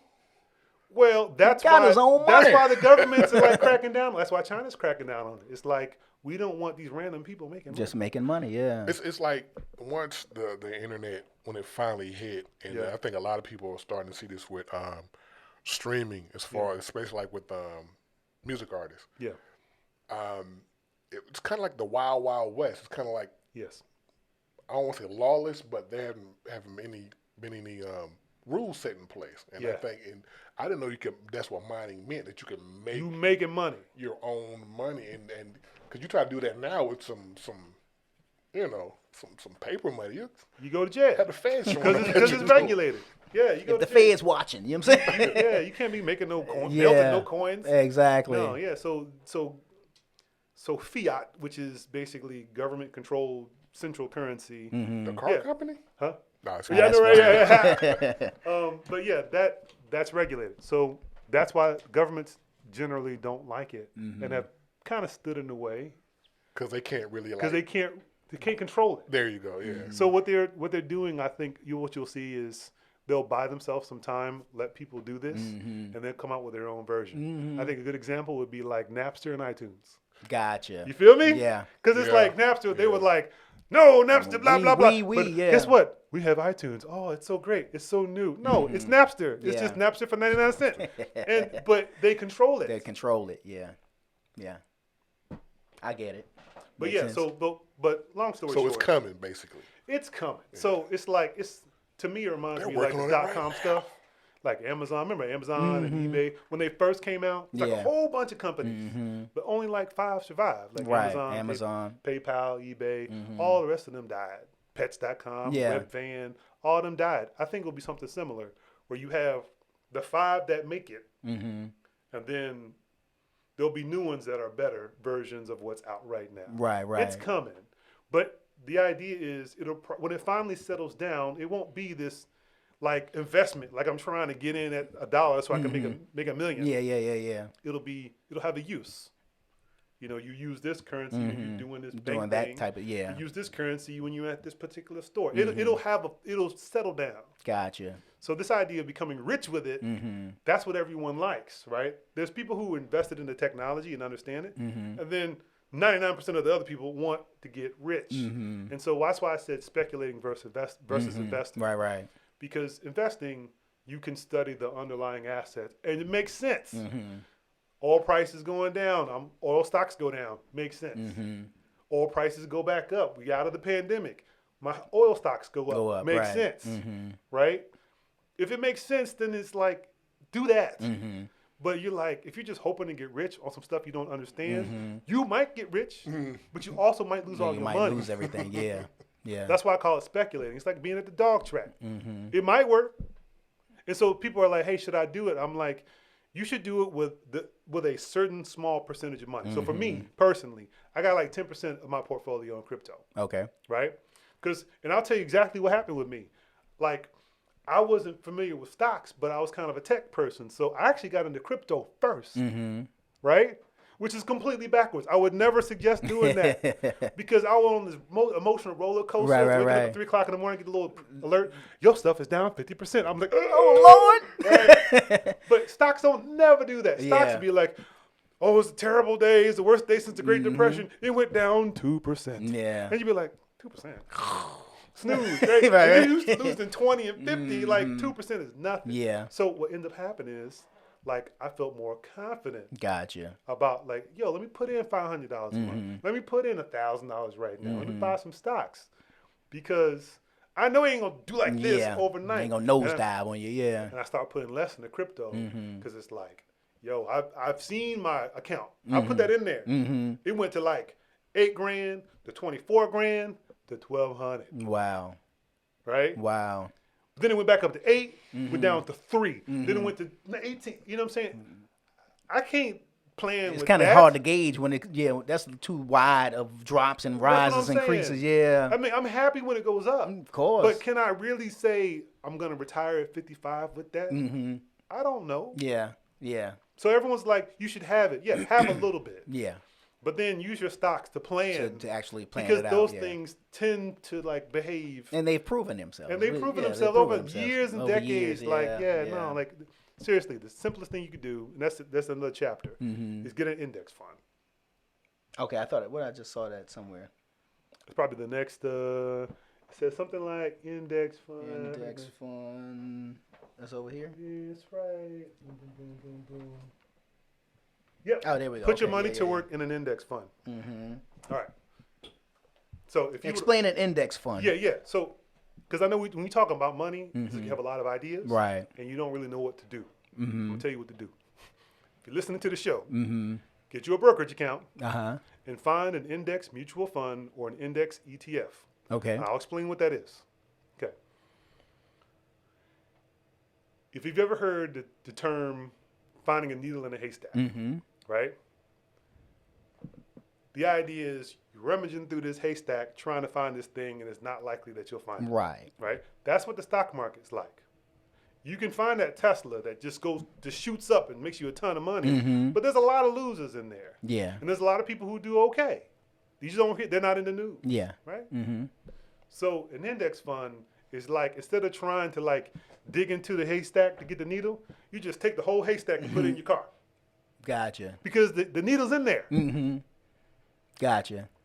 So don't try to find the needle. Just take the whole haystack, whole thing, and stick it in your car. And that way you got the needle. You know, maybe some people really want to dig and try to get that one thing. Yeah. So is the haystack as valuable as that one needle? No, but it contains the needle. Yeah. That means it still has value. Yeah, it still has value. Yeah. I got you. So historically, the index fund, so index is, you ever heard you listen to financial news and they say the Dow or the S&P 500. Those are indexes. An index is just a group of companies that they put together to try to value or measure how the economy's doing. Right? Okay. So the Dow has so many companies, so many big companies. The S&P 500 has 500 companies that are big companies. Right. They got these other, like the Russell 2000. It's like it's 2,000 companies. Okay. Right? So do you have the money to invest in 500 companies, in 2,000 companies? No. But what you can do is get a product that contains all of those things. You get the haystack. That's an index fund. And see which one, because all of them working, but now one of them may spike, out of all the conglomerate. Yeah. Yeah. Okay. So you basically own the haystack. You own the index. So the index is the NASDAQ. Right. It doesn't, you don't have to know all that. All you need to know, S&P 500 is an index. And so you want a fund that tracks right along with the S&P 500. Okay. It's an S&P 500 index fund. Does that make sense? So again, it has 500 companies, Facebook, Microsoft, all the big ones you know. and instead of having to buy 500 stocks, you buy one share of the fund, right? So you buy a S&P 500 index fund. Let's say, for one share, it might be like $150. So when you pay your $150, that $150, they'll invest into them 500 companies, and they'll average the performance, and that average has typically been about 10%. Okay. And that's what you get broken off. That's how you get, exactly. So that's how you win with an index fund. Gotcha. So, if you had just invested in a Tesla, that needle would have been like 100%, 200%. Yeah. But you got the haystack, there's some winners and losers up in there, so it gives you 10%. It gives you, But since historically the index fund has only gone up slowly over time, it doesn't do this. Right. For any, so over time it always does this. Companies can do this. Yeah. But the index fund is itself, always, right. You know what's cool about that too, right? It's not always the same 500 companies. Okay. You got to qualify. It's like a marathon. Okay. You got to qualify to be in this marathon. So if you start losing, we're kicking you out the 500. Right. I got you. And we put in a winner. Next up. Yeah. Next up. As an investor, do I have to worry about that? Nope. No. Yeah. My $150 will only represent them 500 winners. 500 winners. I got you. And whoever, whoever they are, I don't care who they are. Yeah. Because I know historically it always gets 10%. I'm gonna always benefit. I got you. Okay, that makes sense. Yeah. That makes sense. All right, let's get a couple more. This is something that I think everyone knows and should know. I just had a conversation about this recently, but let's talk about staying away from payday loans and timeshares. Oh, Lord. There's this documentary right now I saw it on Pluto TV called Queen of Versailles. Now, the word Versailles is spelled different than the way it sounds. Yeah. Like there's a lot of letters in it, Yes. but it's pronounced Versailles. Yeah. And what it is they're following this family. The husband, the woman's husband, was like he's the owner of Westgate, the timeshare joint. Wow. They're billionaires. Yeah. But they tanked. Really? Yeah, it's a very I gotta good see that documentary. now. It's called Queen of Versailles. Like I I'm said, the gonna way check the it out. word is pronounced is not the way it's spelled. There's a lot of letters. Yeah. I'm like, is it Versace? Els? Versailles? Yeah. You know what I mean? Versailles. Yeah, it's just weird, but Versailles. it's just, I'm like, Versailles? I Yeah. wouldn't have never got that out of there. Yeah. But it's a really good documentary. Her husband, billionaire because of the Westgate timeshare all over the, All over the Vegas and world. all over the world. Yeah. And, but got hit with whatever got hit with. Wow. And they went down big time. But it's a really good documentary because you get to see the emotional side of the fall. Yeah. You know what I mean? But yeah, so let's talk timeshares because Yeah, I've gone and sat through. I don't know if you ever done it, Deke, through the timeshare presentations.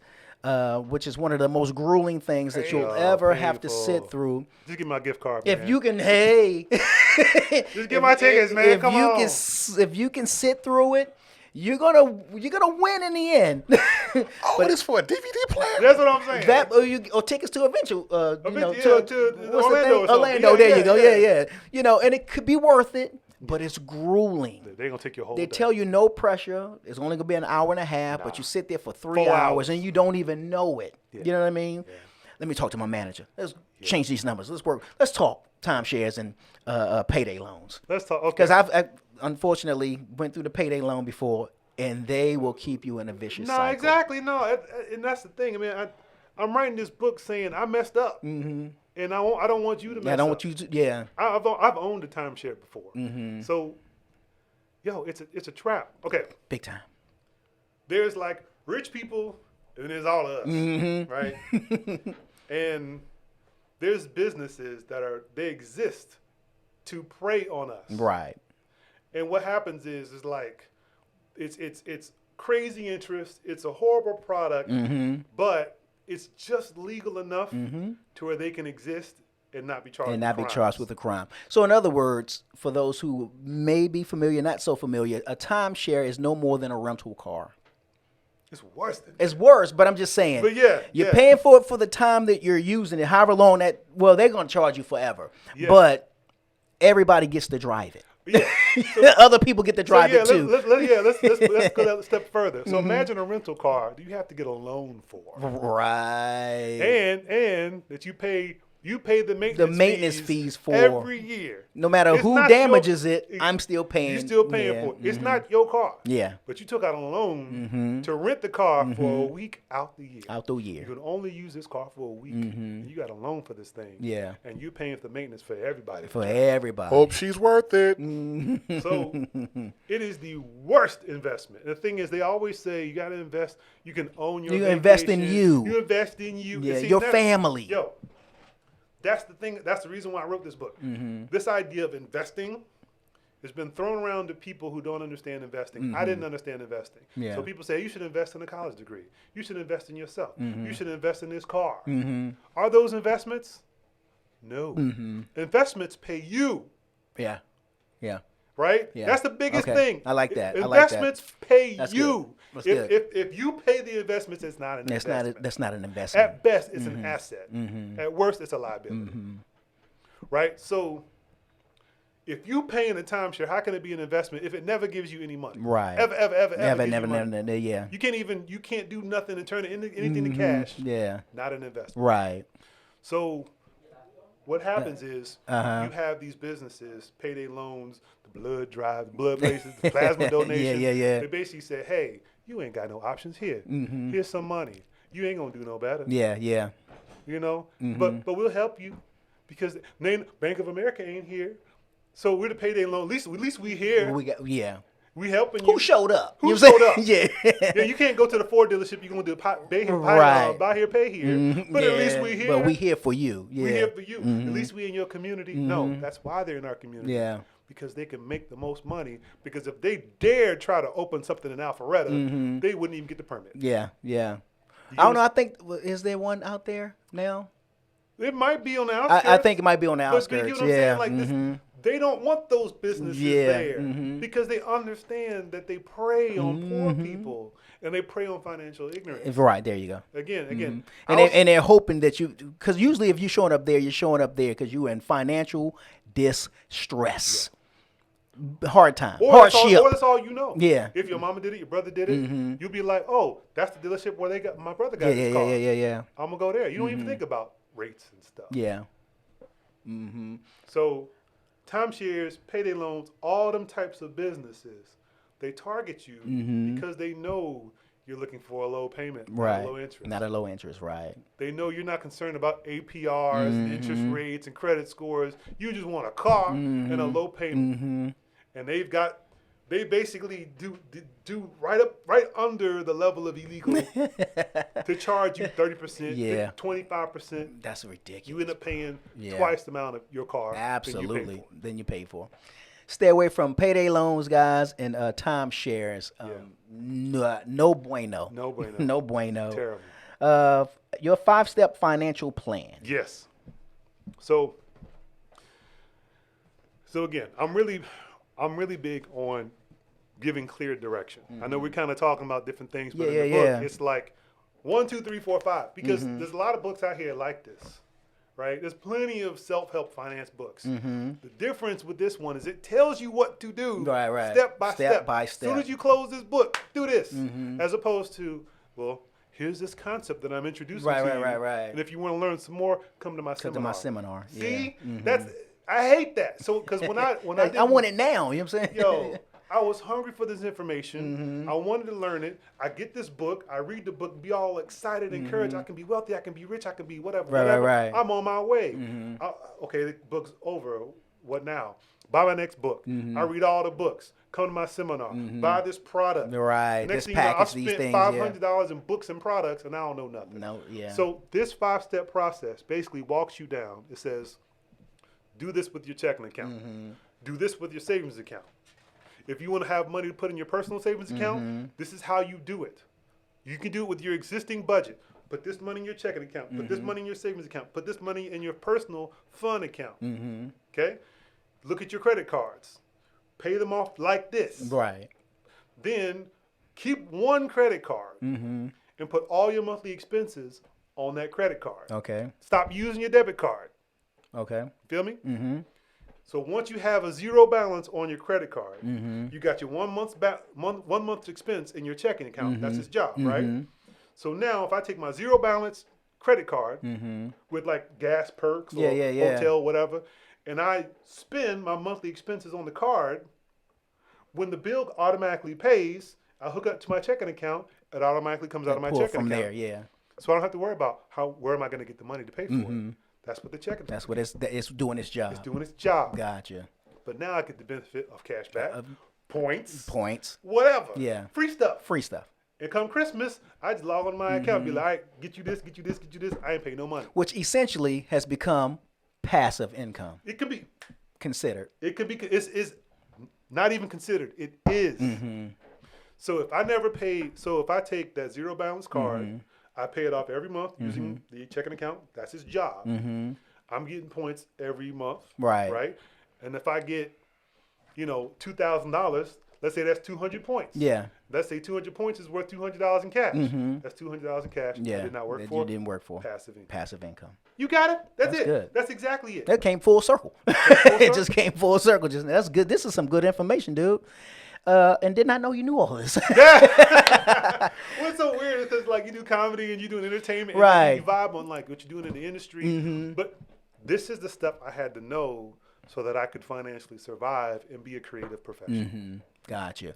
Because your creativeness as a profession is actor, comedian, filmmaker. I remember your sketch comedy show. Sketch comedy.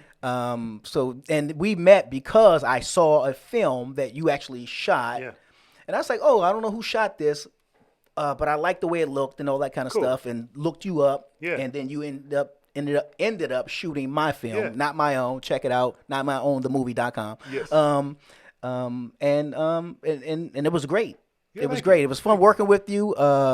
It was my first soiree, is that the word? Yeah. And I was talking to Regina recently, and I told her, I said, listen, when I stepped on that set, I didn't know what I was doing. It was because of you guys.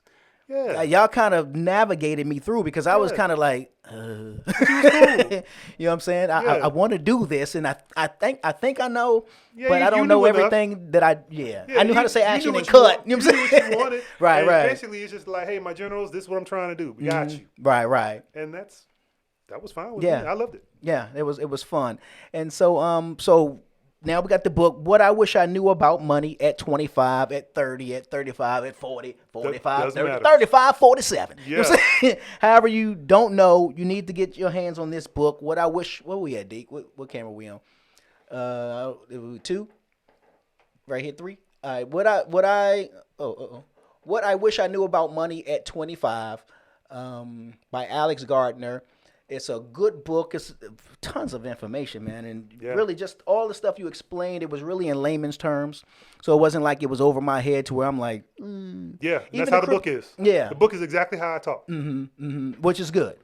So that way we won't sit here and read it. No one will sit here and read it and be like, I still don't know what he's talking about. Yeah. I don't get it, dude. Yeah, no. So where can people find the book, purchase the book? Bring you out to speak at their college, their church, whatever it is.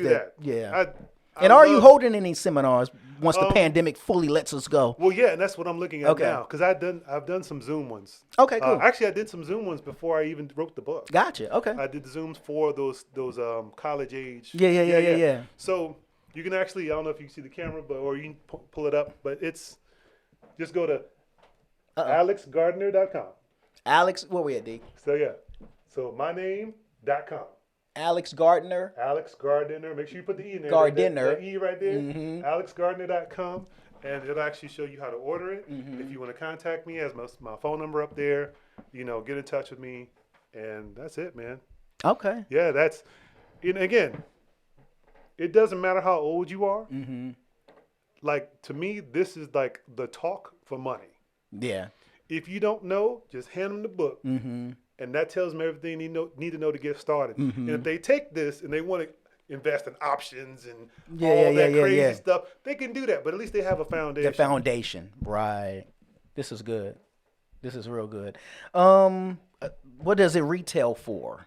$13. $13. $13 bucks, man. I promise you.